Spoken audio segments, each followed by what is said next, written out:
எது செய்தாலும் எனக்கு வாய்க்கதில்லையே என்று சொல்லி கவலைப்படுகிற நீ நாளைய குறித்தே நீ கவலைப்படுகிறாய்.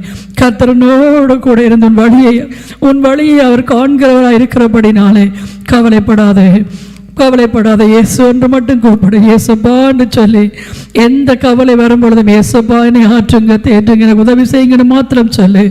அவர் காகத்தை கொண்டு உன்னை போஷிப்பார். நிச்சயமாய் காகத்தை கொண்டு உன்னை போஷிப்பார். அவர் உன்னை விட்டு விலகுவதும் இல்லை, உன்னை கைவிடுவதும் இல்லை. உன்னை கைவிடுவதும் இல்லை.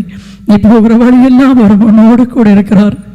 நீ போகிற வழியெல்லாம் ஆண்டவராய் இயேசு கிறிஸ்துவோடு கூட இருக்கிறார். கவலைப்படாமல் இயேசுவை மாத்திரம் விசுவாசி, அது போதும். உலகத்தில் எந்த மனுஷனும் உண்மை இல்லை, எந்த நாதியும் உங்களுக்கு உதவி செய்ய போகிறதும் இல்லை. யாருக்கு நீ பயப்படாதே, ஒருவரை நம்பாதே, எந்த மனுஷனை நம்பாதே.